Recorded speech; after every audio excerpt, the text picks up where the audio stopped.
Sea tu voluntad, Hashem, Dios mío, que por mi causa nadie cometa un error, y que no falle en alguna cuestión de halajá, y que por dicho motivo mis compañeros se burlen de mí, y que no diga que lo impuro es puro, ni que lo puro es impuro, y que mis compañeros no tropiecen en una cuestión de halajá, y no permitas que yo me burle de ellos. Talmud Berajot 28b.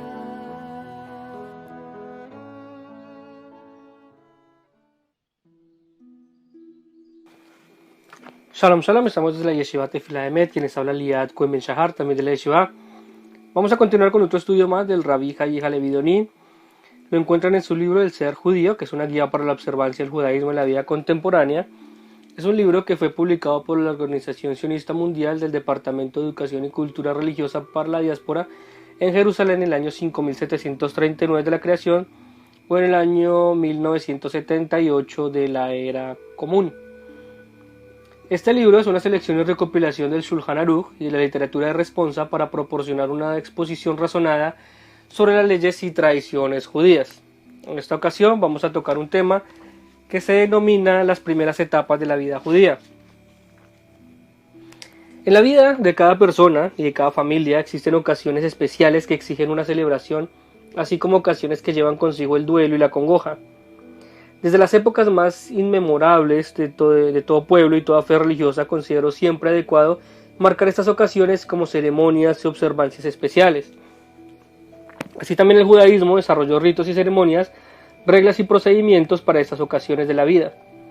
Existen relativamente pocas leyes de la Torá que se refieren directamente a estas ocasiones, pero las directivas establecidas por los rabinos para su observancia se derivan del marco de los valores espirituales inherentes a la fe judía.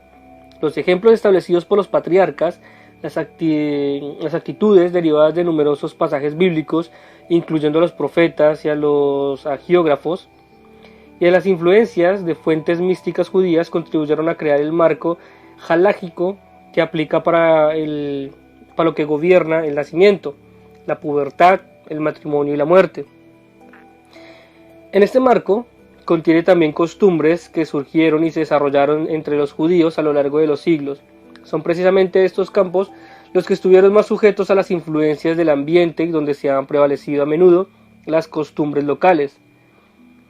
En tanto que estas costumbres locales no violen los valores judíos básicos o no estén en condiciones con las leyes judías y que se incrementen de hecho a la variedad y el colorido de la vida judía local.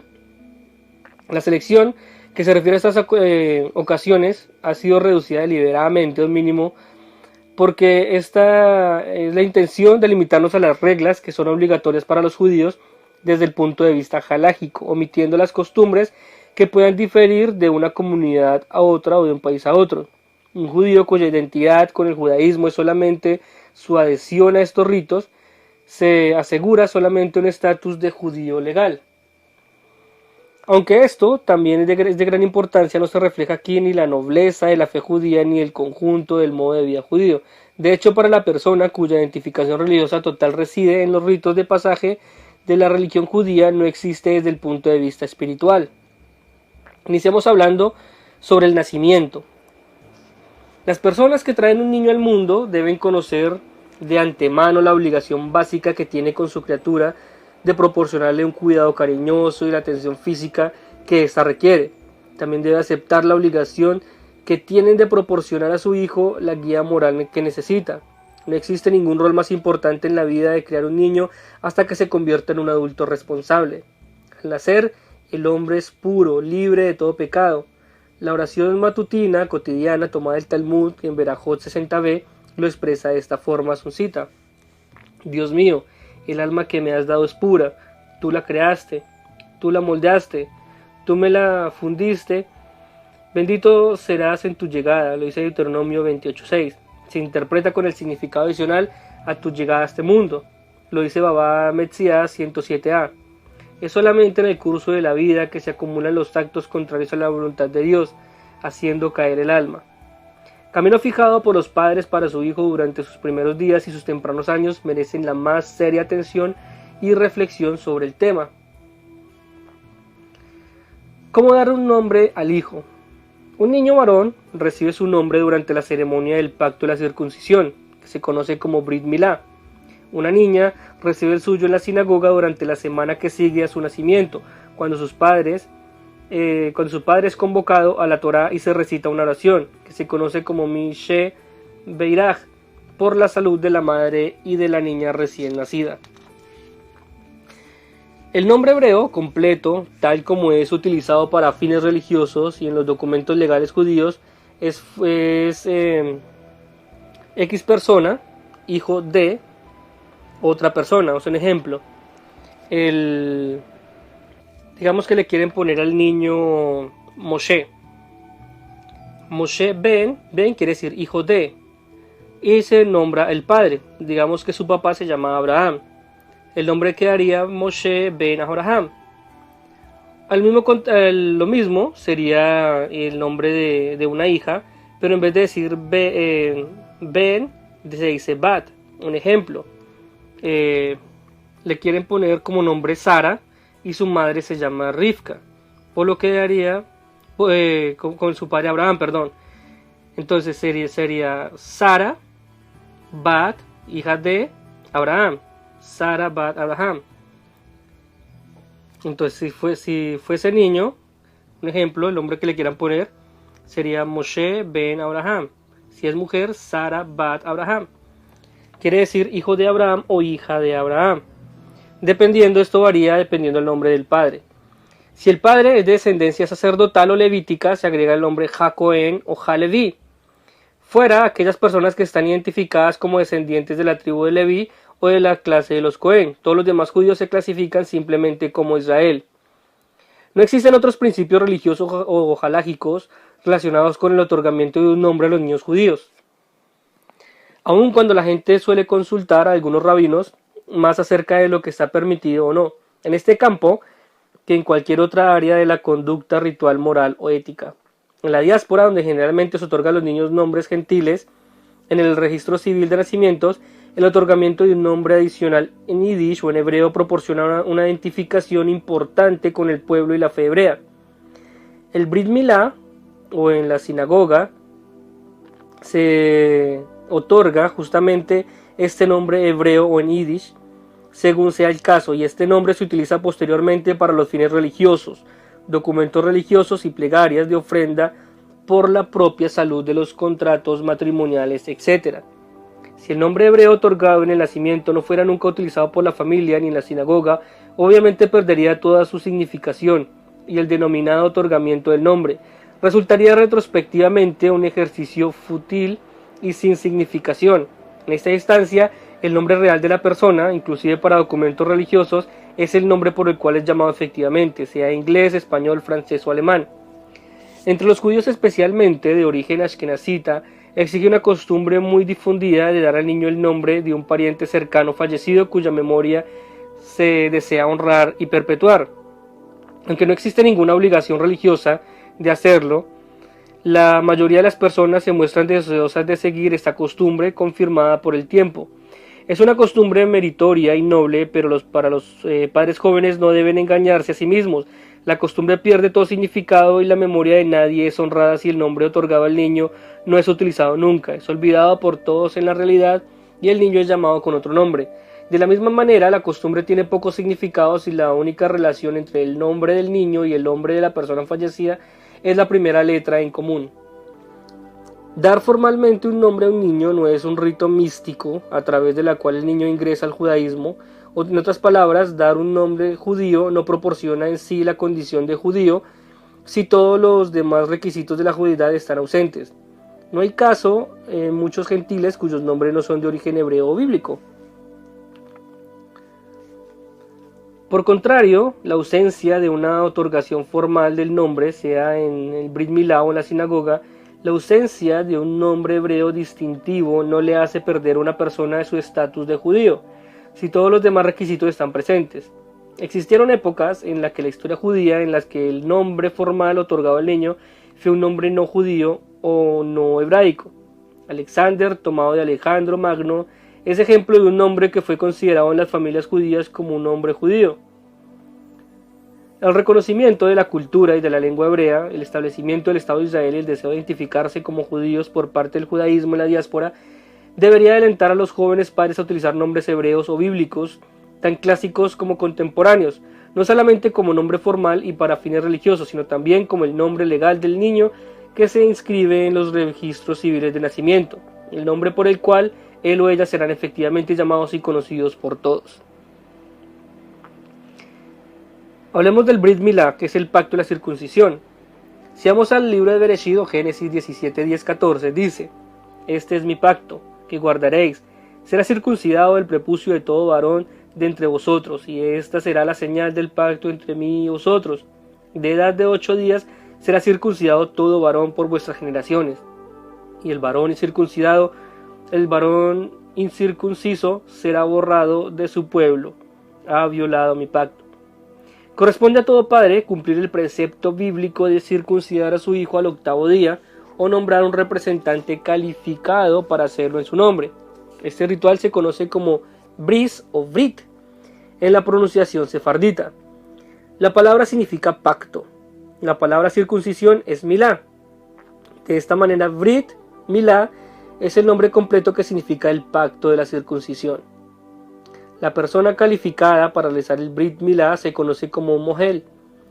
Debe ser un judío piadoso, observante, que ha sido cuidadosamente instruido para realizar la circuncisión. Debe conocer perfectamente las leyes de la circuncisión, tales como están detalladas en el Shulchan Aruch, Yoredea 260 y 266, y debe estar instruido en las técnicas más avanzadas de higiene quirúrgica. No existe ninguna justificación religiosa para la práctica extendida entre algunos judíos de hacer que un médico o un cirujano realice la circuncisión, en tanto que un rabino presente pronuncie las bendiciones y oraciones que acompañan al rito. Un médico puede estar capacitado para realizar la cirugía de circuncisión, pero no necesariamente calificado para realizar el pacto de la circuncisión. Esta adhesión a los términos de este pacto y no la recitación automática de las oraciones la que determina la validez religiosa de la circuncisión. Las bendiciones rabínicas no otorgan validez a una circuncisión inadecuada desde el punto de vista religioso. Los judíos mantuvieron su adhesión a la práctica del Brit Milá a lo largo de los siglos, a veces en circunstancias muy difíciles y a menudo frente a la legislación prohibitiva antijudía, porque la consideraban tan importante como razones higiénicas o médicas. Aunque actualmente sabemos que también así, sino porque para nosotros el Brit Milá, señaló el Eterno entre el pacto de Dios e Israel, solamente un milá realizado por un mohel capacitado puede continuar reflejando el significado de este Brit o pacto.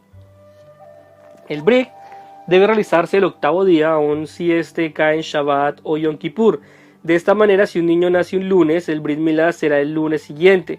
Si nace un sábado, el Brit Milá será el próximo sábado. Debido a que el día se cuenta desde el mediodía, el niño que nació un miércoles en la noche, después de la caída del sol, se le hará el Brit Milá el jueves siguiente. Un Brit debe realizarse durante el día, de preferencia por la mañana. El Brit solo puede posponerse si el niño está enfermo, es débil o prematuro, o si la opinión del médico indica que la circuncisión puede ser peligrosa. En este caso, las dudas acerca de la condición del niño, la ley judía prescribe cautela y espera.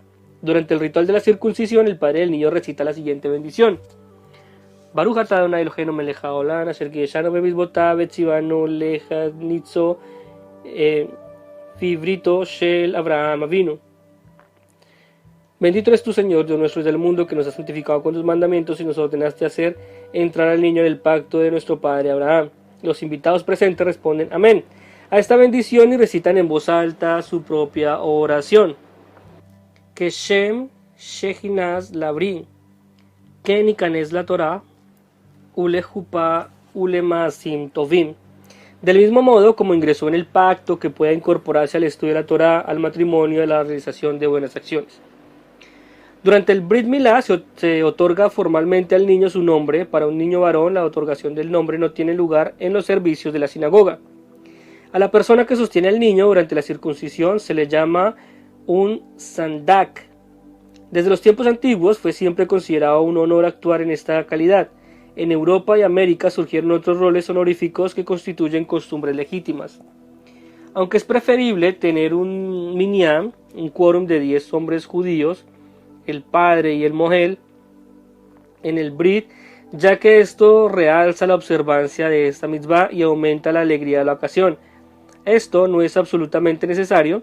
Cuando las circunstancias son tales que no puede obtenerse un minyan, el Brit Milá puede ser realizado solamente con la presencia del padre. Como ocurre en todas las ceremonias religiosas realizadas con alegría y regocijo, es correcto celebrar el Brit con una comida festiva. La comida servida en la ocasión es un Brit que se califica como una fiesta religiosa, una seudat mitzvah. Si un niño nace sin prepucio, como si ya hubiera sido circuncidado, o si la circuncisión se realizó antes del 8º día, se exige una circuncisión simbólica, que implica una pequeña incisión dejando caer una gota de sangre de la piel ubicada debajo de la cabeza del miembro. El rito se denomina Hatav Dan Brit, y de este modo se reafirma el pacto con Abraham. Hablemos ahora sobre la redención del primogénito, que se conoce en hebreo como Pidyon Havem. Es el deber de todo padre israelita cumplir con el precepto bíblico positivo de rescatar a un Cohen, el hijo primogénito de la madre. Originalmente se tuvo la intención de que los hijos primogénitos constituyen el sacerdocio y fueran consagrados al servicio del Señor, porque mío es todo primogénito entre los hijos de Israel. Desde el día que yo herí a todo primogénito a la tierra de Egipto, los consagré para mí, lo dice el libro de Números 8:17. Esto es parte del concepto de que todo primogénito pertenece a Dios, sea hombre, bestia o primeros frutos de la tierra. En consecuencia de la apostasía de los israelitas en el incidente del becerro de oro, cuando los primogénitos se mostraron indignos de la función sacerdotal y solamente la tribu de Leví no fue culpable de este pecado, los levitas fueron elegidos para reemplazar a los primogénitos en el servicio del santuario. A raíz de lo cual Aarón y sus descendientes, que eran todos los levitas, se transformaron en coanitas.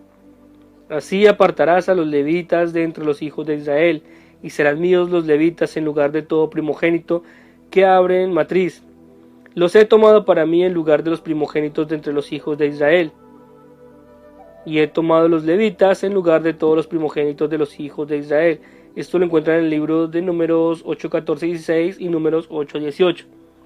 Debido a que inicialmente los primogénitos eran aquellos cuyas vidas debían ser consagradas al servicio perpetuo del Señor, ahora deben ser formalmente redimidos de esta función, y el dinero de redención ha de ser entregado a los coanitas. Dice el libro de Números 18, 15-16, pero rescatarás al primogénito de los hombres, cuando tengan un mes, y harás que sean rescatados, conforme a tu estimación, por el precio de 5 siclos de plata. La ceremonia en la que tiene lugar este rescate se denomina Pidyon Havem. La hermosa idea sobre la cual se fundamenta el rescate del primogénito está basada en el concepto de que se debe entregar al Señor como ofrenda lo primero y lo mejor de todo lo que ganamos y poseemos, y no los remanentes o lo mediocre de lo que poseemos.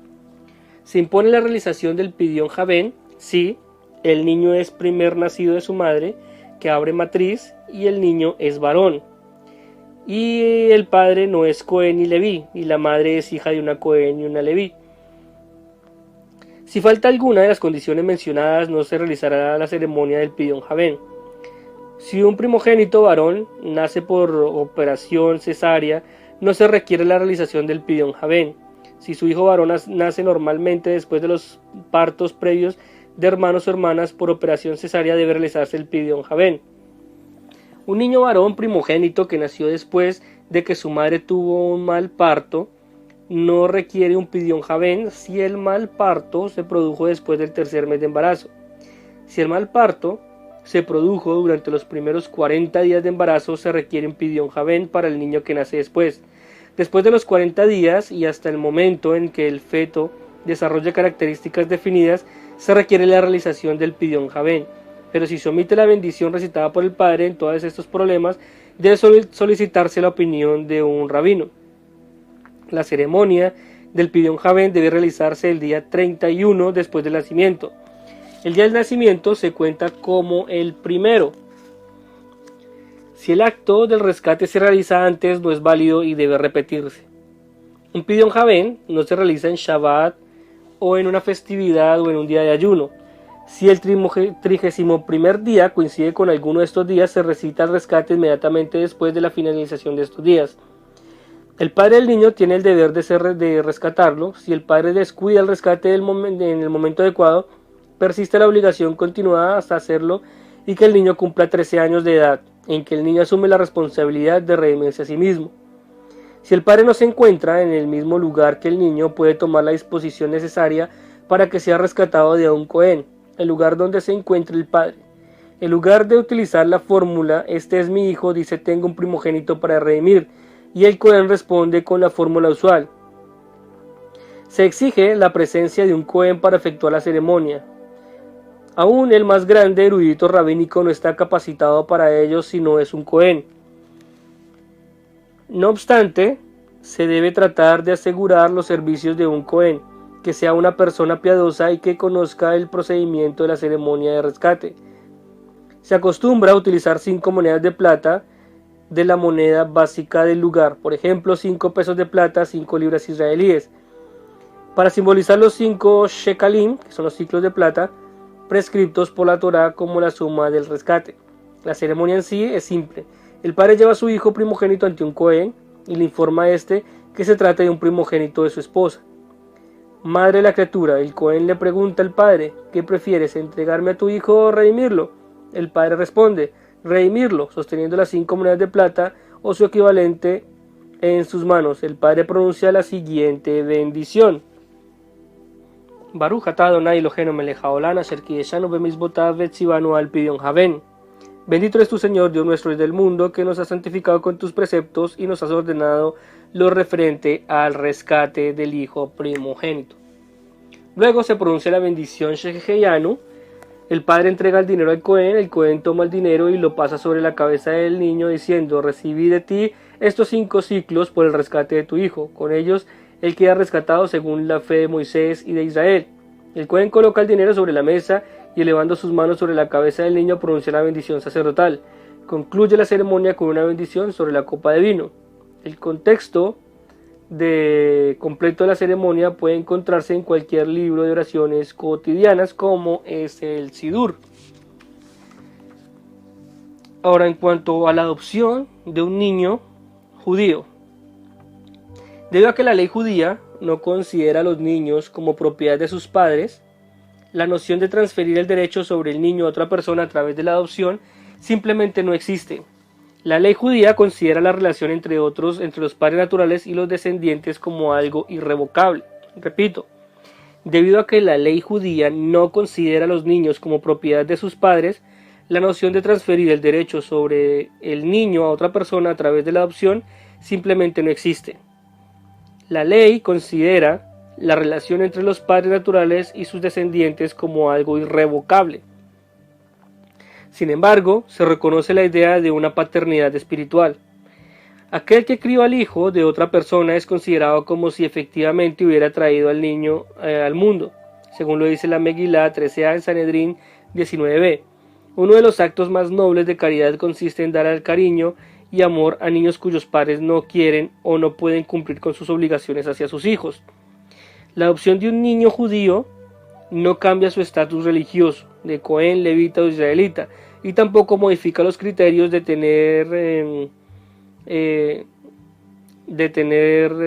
determinan si debe tener lugar el pidyon haben.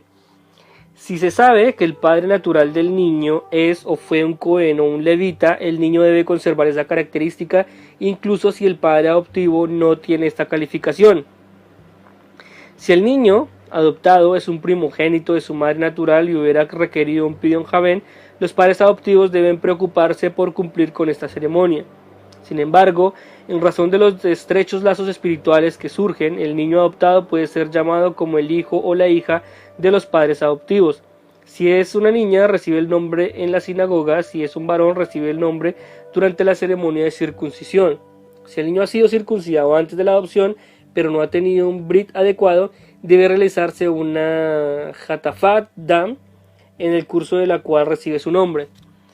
Si el padre adoptivo es un Cohen o un levita, esta distinción no se transfiere al niño adoptado. Cuando se adopta un niño cuya madre ha sido conocida como judía, Es de gran importancia establecer el estatus de ambos padres naturales en varios puntos para determinar la obligación religiosa de los padres para con el niño. Si es un varón, es el primogénito de su madre, es la madre judía un cohen o un levita, es judío el padre natural, si es judío o es cohen o levita, fueron entregados otros hijos para ser adoptados. Si así fuera, es sumamente importante determinar con quién podría existir la relación de hermano o hermana. Se ha establecido que los hijos adoptivos deben mostrar reverencia y lealtad hacia sus padres adoptivos fallecidos por medio de la recitación del Kadish. Es correcto que observen todas las leyes de duelo como si hubiera sido el caso de fallecimiento de sus padres naturales. La adopción y conversión de un niño no judío. Ya hablamos del niño judío, ahora miremos del niño no judío. Los casos cada vez son más frecuentes de familias judías que adoptan niños nacidos de madres no judías. Hacen imperativo conocer más a fondo los principios básicos de este campo, anteriormente poco utilizado de la ley judía. Un niño de madre no judía, sin importar quién fue el padre, tiene el estatus de un no judío según la ley judía. La adopción civil o legal de este niño por parte de una pareja judía no confiere automáticamente al niño el estatus religioso de judío. Para que un niño adoptado no judío pueda ser considerado como judío según la religión, debe ser sometido a una conversión formal, incluso si el niño es criado como judío, y se convierte en una persona ultra religiosa, ultra ortodoxa, cuya fe judía está fuera de toda duda, cuyo sentimiento religioso judío no tiene reservas y cuya devoción y lealtad al pueblo judío son incuestionables. Se le niega el estatus legal de judío si no fuese sometido al rito de la conversión. El mero hecho de dar un nombre en yiddish o en hebreo al niño adoptado no judío, incluso si la oración se recita en la sinagoga, no posee consecuencias religiosas de ninguna clase y no modifica el estatus de no judío. La conversión del niño debe realizarse con la aprobación y la presencia de una corte rabínica que conocemos en hebreo como Beit Din, compuesta por 3 personas capacitadas. En estos casos el Beit Din no puede actuar a menos de que los padres adoptivos formulen el pedido de conversión. Los ritos de conversión para un niño varón son los siguientes. El niño debe ser circuncidado con la intención expresa de convertirlo al judaísmo. El mujer debe ser informado de esta intención de manera que pueda convocar la presencia de un Beit Din capacitado a recitar las bendiciones apropiadas. Si el niño ya ha sido circuncidado por un médico por razones de salud, se debe convocar al mujer para recitar la circuncisión simbólica. Esta consiste en el rito de Hatafat Dam Brit, que consiste en una pequeña incisión que deje caer una gota de sangre. Se pronuncian las oraciones exigidas relacionadas con la conversión y que le confirman el pacto del Brit. Si el niño tiene alrededor de 1 año de edad, no resultaría seguro hacerlo mucho antes.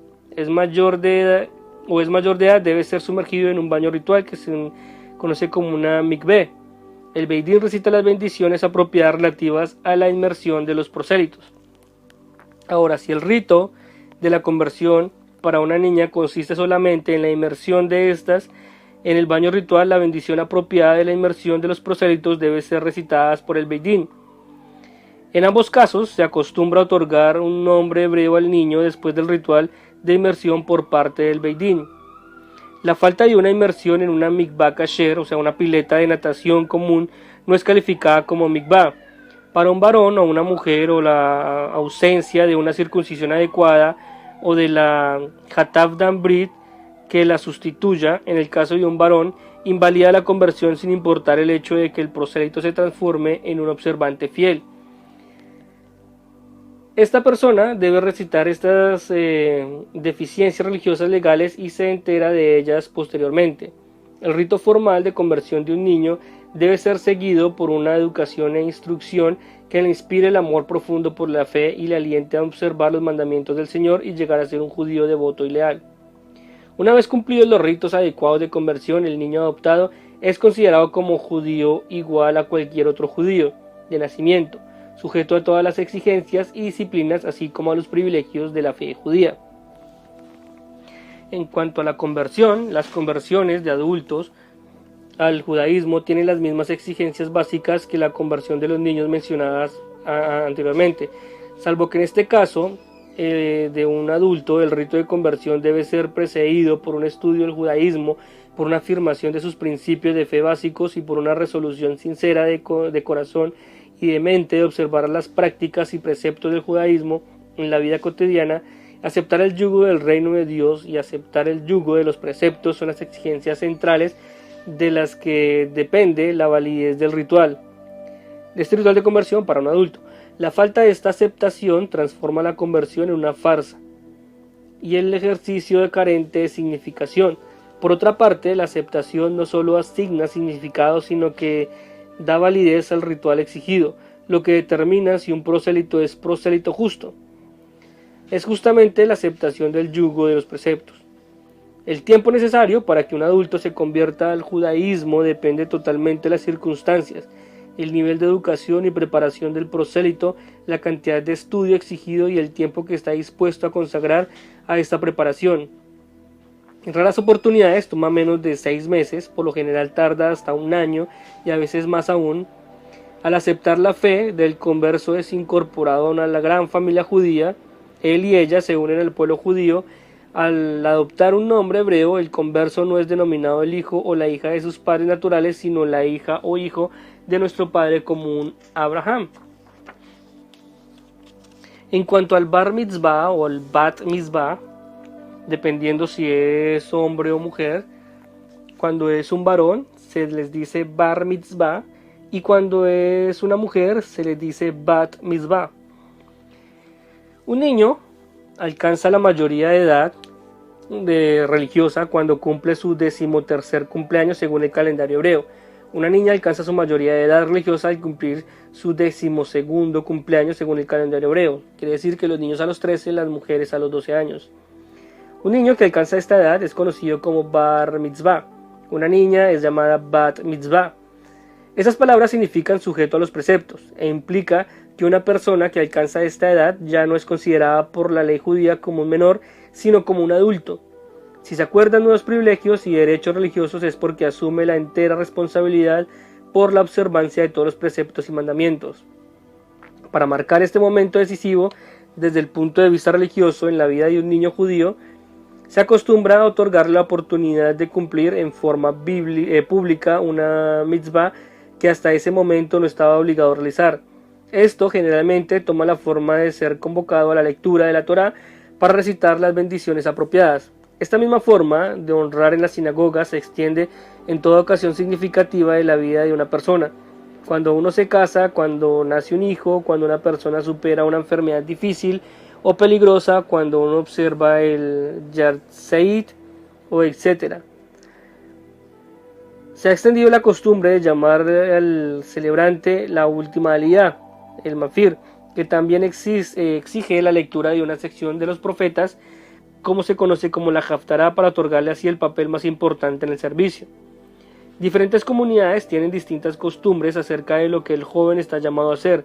Esto va desde honor de una aliyá hasta la conducción de parte de todo el servicio religioso. Cuando el celebrante es un estudiante de una yeshiva, es de práctica que pronuncia un discurso de exégesis sobre algún tema bíblico o talmúdico. Mucho depende de la base educacional del niño, así como de las normas que se siguen en la comunidad.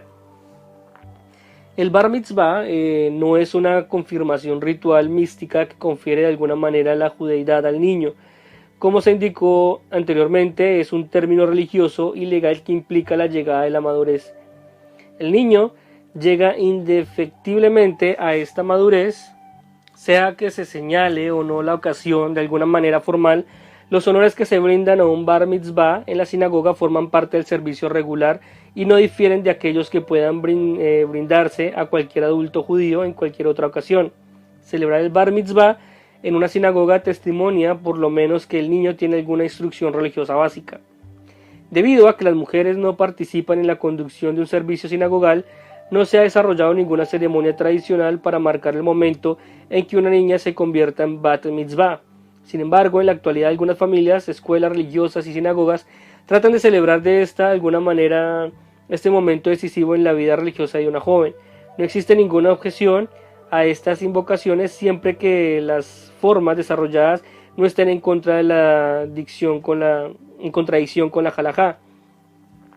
La naturaleza y amplitud de las festividades que acompañan a un bar mitzvah dependen de la costumbre local y son reflejo del gusto personal o de los recursos de la familia.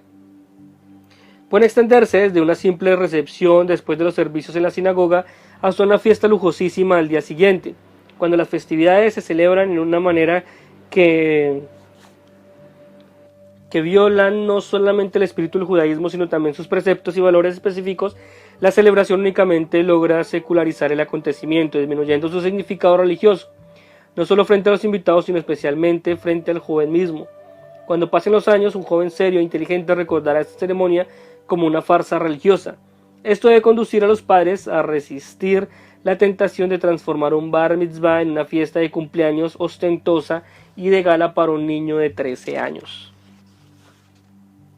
Y esto es lo referente a las primeras etapas de la vida judía, como es el nacimiento, en los tales casos de la adopción, la conversión, el bar mitzvah y el bat mitzvah. Espero este estudio les haya sido de bendición. Les recuerdo que este es un estudio que pueden encontrar en el libro El Ser Judío, escrito por el Rabí Hayi Halevi Donim. Quien les habló, Liat Cohen Ben Shahar, también de la Yeshiva Tefila Emet, y Shalom.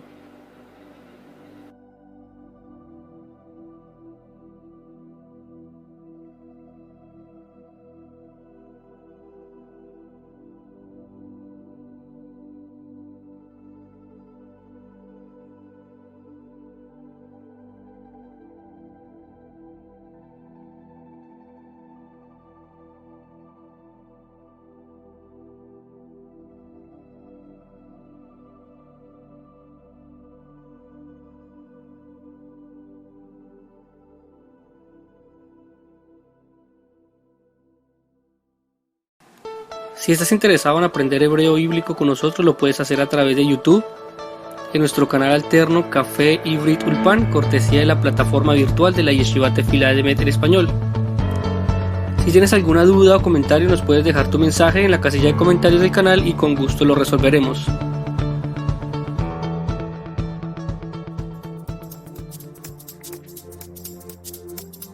Si quieres apoyarnos con tu donación, lo puedes hacer a través de PayPal, www.paypal.me/yeshivahelp.